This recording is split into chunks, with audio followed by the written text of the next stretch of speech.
इतने सुंदर हैं ठाकुर जी। वर्णन आता है कि नाल छेदन होता है ना, नाभि का छेदन होता है, तो नाल छेदन करवे वारी को बुलावे गए।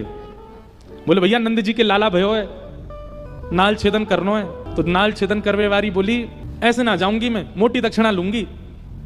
नंद बाबा बोले कहा चाहिए तो बता दे। खूब सारी सामग्री बता दी, माने इतनी गैया चाहिए, इतने रत्न चाहिए, इतने आभूषण चाहिए, नव लखा के इतने हार चाहिए। वो वाहुए लगी कि भैया इतने दिन बाद मांगवे को मिलो, पीछे मत हटो। नंद बाबा बोले तू जो कहेगी सब देंगे, तू चल एक बार वह बालक को नाल छेदन कर दे। महाराज इतनी अदा में अदब में पालकी मंगवाई, पालकी में बैठ करके जय घोष कराती, भाई कीर्तन मंडली आगे पीछे चलवाती, भाई जा रही है नाल छेदन करवे, क्योंकि वह पता चल गई है कि जरूरत है और ये कोई सामान्य नहीं है, ब्रज के राजा हैं, इनते तो जितना हो सके मांग लो। जैसे ही उतरी पालकी में थे, नंद बाबा तो कह रही है, जैसे आजकल लोग कहते थे ना 50% पहले दे दो, नंद बाबा तो कह रही है पहले मैंने जितना बताया हो वाको आधो पहले दो तब भीतर जाऊंगी। नंद बाबा बोले अरे मैया तू चल तो सही, सब देंगे तो को। इतनी उमड़ घुमड़ के, इतनी अदा में, इतने अभिमान में चल करके आ रही है।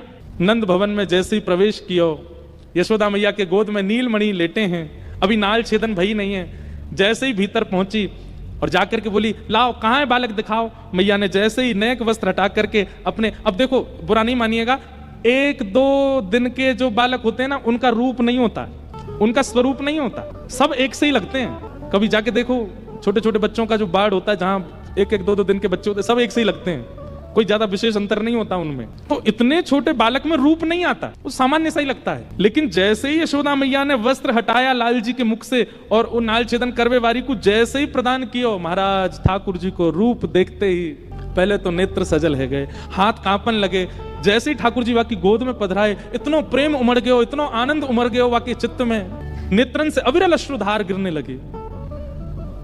धीमे से नाल छेदन कियो और नाल छेदन करवे के बाद हृदय से लगा करके, या तो यशोदा जी को अवसर मिलो है या वह नाल छेदन वारी को अवसर मिलो है। हृदय से जैसे ही लाल जी लगाए और लाल जी लगा करके पुनः यशोदा जी को दिए। इतने में नंद बाबा आए, जितनी सामग्री वाने बताई सब लेके संदूकन में बढ़िया हीरे जवाहरात रत्न लेकर के आए, आकर के सन्मुख रख दिए, ले जाओ आपने जो दक्षिणा बताई सब व्यवस्थित है। चरणन में गिर गई नंद बाबा के, बोले कछु ना चाहिए, बस एक दक्षिणा दे दो। बोले कहा जब तक आपको लाला या ब्रज में निवास करे और जब तक मेरे प्राण हैं तब तक नित्य सवेरे अपने लाला के दर्शन को अवसर मुझको दे दो, बस यही दक्षिणा चाहिए और कुछ नहीं चाहिए। रोज आऊंगी और रोज आकर के आपके लाला को देखूंगी, बस यही एक मुंह को दक्षिणा दे दो और कछु नहीं चाहिए। मतलब विषय का चिंतन करके आई थी, पर ठाकुर जी के संपर्क में आते ही विषय छूट गया, दर्शन प्रारंभ